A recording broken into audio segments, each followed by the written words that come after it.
Oh, sorry. What are you doing here?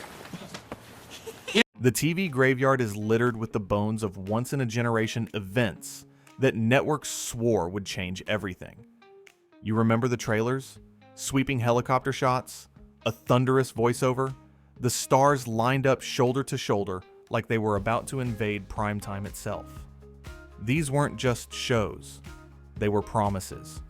Promises that the budget was cinematic, the premise was bulletproof, the talent was A-list, and the audience would show up in droves. And sometimes they did, for a week. Then reality hit. Undercooked concepts, time slot shuffles, runaway costs, confused marketing, and the merciless rhythm of weekly TV. Hype can give you a big opening night. It can't save you on Thursday at 8 after the curiosity fades. Tonight, we're revisiting 10 mega-hyped series that were supposed to be the next big thing, but never survived to see a second season.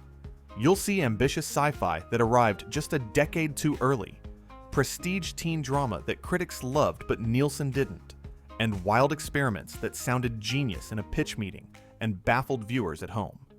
Some of these shows were genuinely good. Others were beautiful disasters.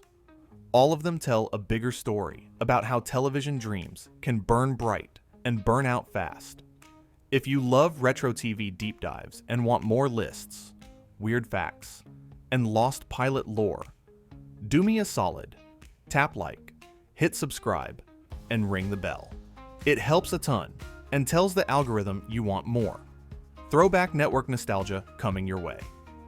Alright, let's count down 10 mega hyped shows that couldn't survive Season 1. 10. Super Train, NBC. From the moment NBC unveiled Super Train, you could practically hear the network yelling, "Bigger is better!" The concept was an easy elevator pitch.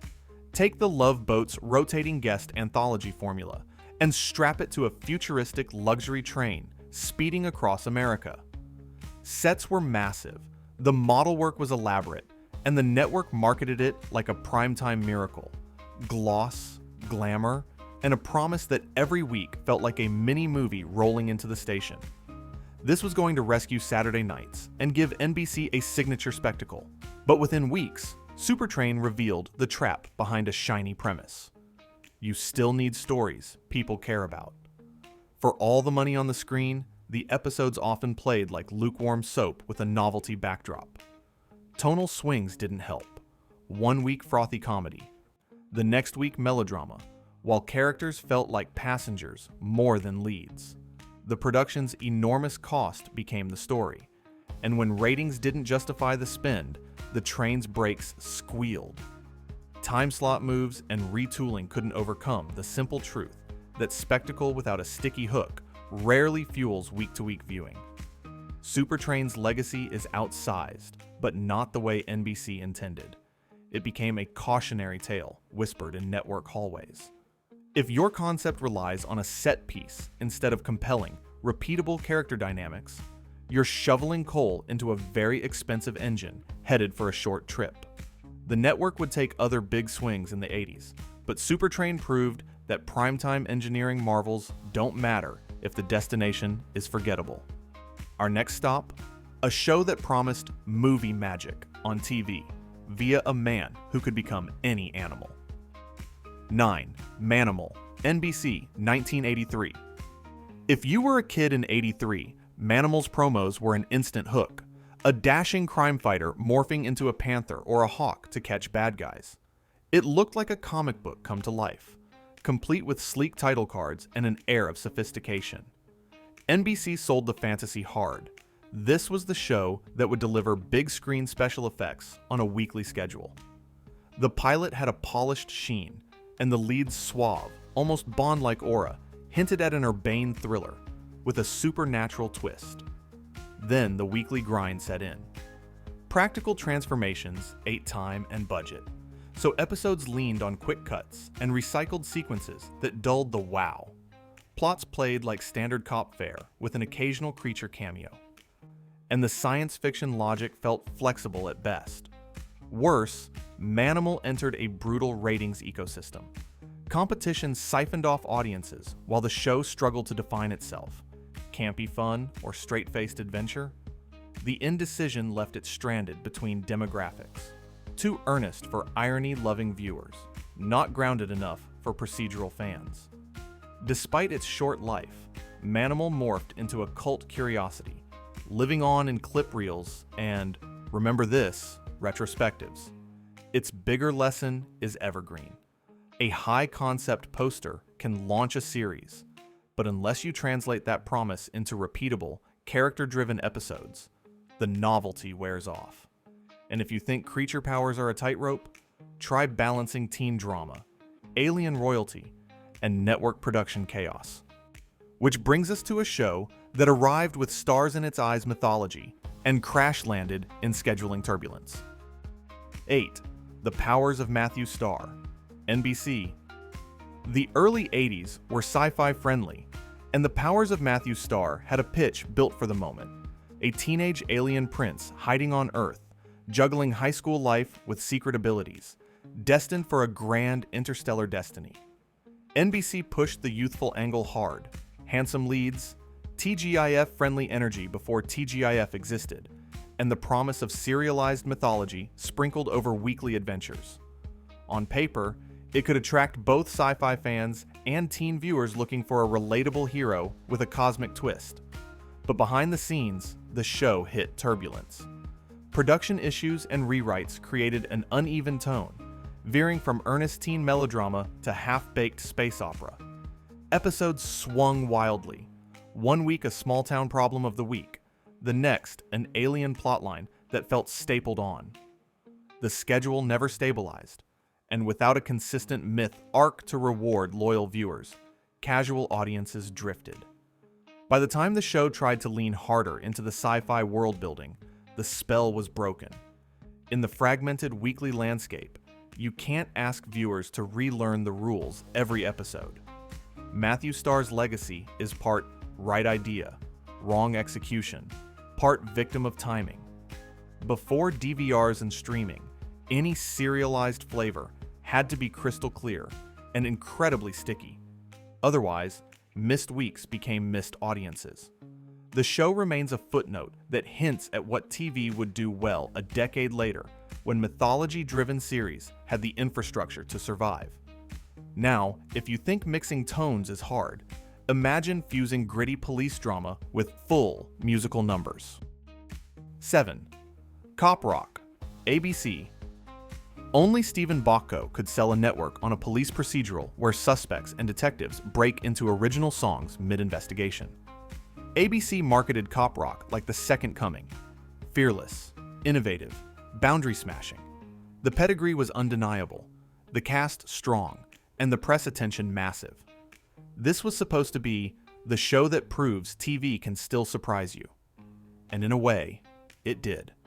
The pilot was audacious, staging courtroom choruses and precinct ballads with straight-faced conviction. The problem wasn't ambition, it was alchemy. Audiences didn't know how to process tonal hairpin turns, from grim crime to Broadway belt. Music could heighten emotion, but when the case of the week hinged on credibility, bursting into song broke the spell for many. The soundtrack's quality varied episode to episode, and the weekly schedule didn't give time to finesse what is, in film, a months-long choreography and coverage process. Ratings dipped, critics divided, and the show quickly became the butt of late-night jokes despite flashes of brilliance. Cop Rock's afterlife is oddly warm. It's regularly cited as a bold failure that, while short-lived, proved TV could attempt the impossible. It anticipated the genre bending that would later thrive in a more fragmented, adventurous landscape. But in 1990, network audiences wanted consistency first, and experimentation second. From musical cops, we pivot to a different brand of icon, the TV version of a beloved teen rebel who skipped school, charmed Chicago, and talked straight to the camera, just not quite like the movie. 6. Ferris Bueller, NBC, 1990-91. Turning Ferris Bueller into a weekly sitcom sounds like easy money. The IP recognition was off the charts, the fourth wall winks were ready-made, and NBC rolled out the red carpet with heavy promotion. The pitch was clear: bring that movie's breezy anarchy into living rooms every week and ride a wave of teen nostalgia and new viewer curiosity. The show even tried to get meta, with Ferris reclaiming his story from the film, promising a cheeky reset. But the series ran straight into the charisma gap. Matthew Broderick's Ferris is lightning in a bottle. Replacing that spark is like recasting Han Solo and expecting nobody to notice. The sitcom's rhythms also worked against Ferris's cinematic mischief. Setups felt smaller, stakes lower. And the constant mugging to camera lost its novelty without the feature's elegant pacing. Comparisons to the movie were inevitable, and the TV version rarely won them. Add the usual freshman series growing pains, finding tone, secondary characters, and sustainable stories, and the buzz faded. Ferris Bueller's short run taught a lesson networks would relearn for decades. Not every movie can be reverse engineered into a weekly engine. The best IP ports find a fresh angle that doesn't live in the original star's shadow. This one mostly chased the shadow. Still, it sharpened TV's understanding of adaptation. And speaking of adaptation, around the same time, CBS strapped into a scarlet supersuit, poured money into moody sets, and tried to turn comic book lightning into primetime thunder. 5. The Flash, CBS. Arriving in the glow of Tim Burton's Batman, The Flash looked and felt expensive in a way network superhero shows rarely did. The suit had heft, Central City dripped noir atmosphere, and the pilot crackled with big screen ambition. CBS promoted it as an event. This wasn't your campy cape show from decades past. This was a cinematic comic brought to life. The blueprint seemed sound. A likable lead, a clear origin, and a city that could host a rogues gallery for years. Then reality sprinted in. The production was costly, the schedule tight, and the time slot kept shifting, disrupting habits for the exact audience you need to grow. Tonally, the show toggled between pulpy fun and brooding crime drama, which made it harder to lock in a dependable family of viewers. When ratings dipped, budgets got more scrutiny, and the series found itself in that TV no man's land, beloved by a vocal niche, not sticky enough for the masses. You can't outrun a moving target time slot forever. In hindsight, The Flash is a stylish prototype that proved network TV could stage superhero world-building credibly, if the infrastructure cooperates. Years later, comic shows would flourish with clearer tone, steadier scheduling, and an ecosystem built for fandom. This version walked so others could run. From capes to cowboy pulp, Fox decided to hype a genre smoothie, Western adventure with sci-fi spice and a wry lead, betting it could carve a cult hit that also rated. That last part is where the tumbleweeds rolled in. 4. The Adventures of Briscoe County, Jr., Fox. Briscoe County Jr. had swagger, Bruce Campbell's roguish charm, a playful alt-west vibe, gadgets and gizmos ahead of their time, and a conspiratorial arc promised by a mysterious orb. Fox promoted it heavily as the next cult sensation that mainstream audiences could still love. The pilot delivered wit, stunts, and a tone that wove classic Western with pulp sci-fi and a smirk. It felt like the kind of show you tell your buddies about Monday morning.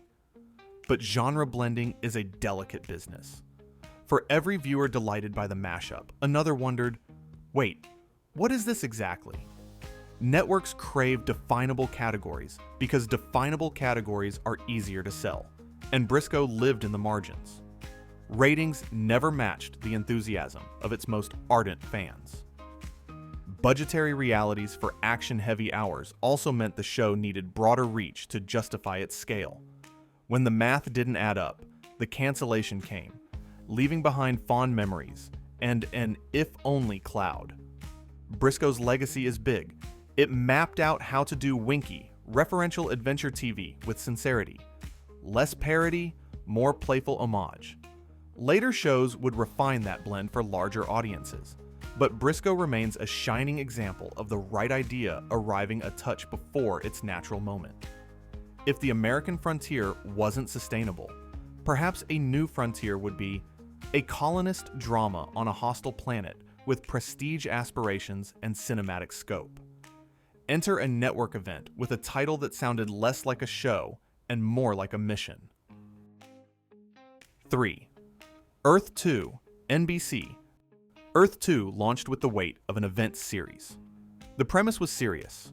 Desperate humans leave a dying Earth to colonize a new world, confronting strange biology, internal fractures, and moral compromises.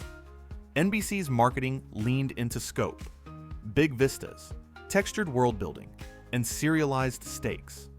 It wasn't just a show, it was a weekly expedition. The cast brought gravitas, the production design sold the planet, and the pilot invited you to settle in for a long journey. The challenge: long journey television is hungry. It needs patience from the network, obsessive engagement from viewers, and careful pacing so discovery feels earned without dragging.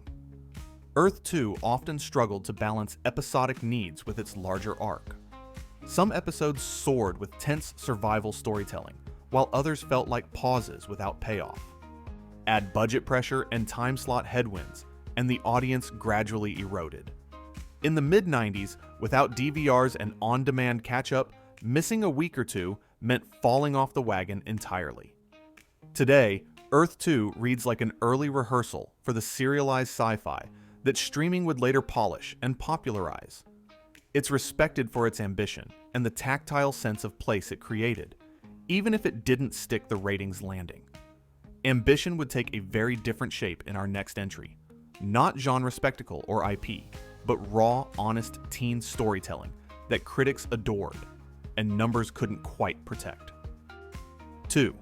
My So-Called Life, ABC. Here's a show that wasn't just hyped by ads. It was hyped by acclaim. My So-Called Life arrived with festival-style buzz, a breakout lead performance, and coverage that framed it as the antidote to glossy teen TV. The pilot didn't wink. It observed. It captured the hush of a bedroom after a slammed door, the way a hallway crush can change your breathing, the awkward humor of family life that doesn't resolve in 22 neat minutes. ABC's push signaled prestige aspirations. This was the real deal, and it deserved appointment viewing. On a craft level, the series delivered. But broadcast TV is a numbers game, and the numbers were modest. Scheduling didn't do it favors, and the exact qualities that made it special, nuance, slow burn arcs, messy emotional truth, weren't always compatible with a ratings environment addicted to quick hooks. The show built deep love among viewers who found it. But cultivating a broader base was hard without modern word-of-mouth engines like social media and streaming discovery. After one season, the story ended, not because it failed artistically, but because it couldn't square the business ledger. My So-Called Life is now enshrined as a one-season classic, proof that TV can speak softly and leave a lasting echo. It also clarifies the theme of this list. Hype opens the door. Survival depends on format, fit, promotion, and patience. Our number one entry had the pedigree, the press, and the timing, on paper. It also had something else, a rollout that left viewers asking, wait, what is this exactly? When they should have been asking, what happens next? 1. Harsh Realm, Fox. From X-Files creator Chris Carter, Harsh Realm sounded like a slam dunk. A soldier trapped inside a dystopian virtual reality used for wargaming, fighting to escape a simulated dictatorship. In 1999, the cultural moment was primed for VR paranoia, and Fox gave it the aura of must-see TV.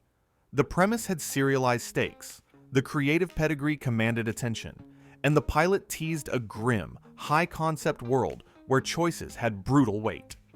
Everything about the package said, next phenomenon. But the series struggled out of the gate. Marketing blurred the premise instead of crystallizing it. Some viewers didn't realize most of the story took place inside a simulation. Early scheduling decisions undercut momentum, and the show faced the dreaded, confused, but curious reaction. People intrigued enough to sample, not secure enough to commit weekly. With ratings soft and the network's patience thin, Harsh Realm was pulled quickly, with episodes burned off out of sequence in some markets. For a mythology-heavy series, that's a death sentence. In retrospect, Harsh Realm is a case study in how even heavyweight creators need a crystal-clear on-ramp for complex worlds. If the audience can't grasp the rules by episode 2, the churn is merciless. It foreshadowed the 2000s boom in serialized sci-fi, but also underscored an essential truth. The bigger the concept, the cleaner the setup needs to be. Sometimes the realm is harsh because the clock is too. Conclusion. What ties these shows together isn't laziness or lack of talent. It's the collision between big promises and weekly television's unforgiving mechanics. Supertrain proved that spectacle can't substitute for a sturdy engine of character and story. Manimal and Matthew Starr showed how novelty fizzles without a consistent tone. Cop Rock demonstrated that innovation needs a stable format to flourish, while Ferris Bueller reminded everyone that not all icons translate to 22 minutes and a laugh track. Briscoe County Jr. and Earth 2 carried the banner for ambitious world building that needed either clearer marketing or a more patient ecosystem. My So-Called Life stands as the bittersweet outlier, a gem polished to a shine, abandoned by the marketplace rather than the muse. And Harsh Realm drives home that complexity must be ushered in, not assumed. Hype gets you a premiere. Survival requires habits, viewers who know when you're on, what you're about, and why you're worth coming back to next week. Budgets help, stars help, billboards help, but the weekly contract with the audience is everything. Now it's your turn. Which one-season wonder do you want a full deep dive on next? Drop your pick in the comments.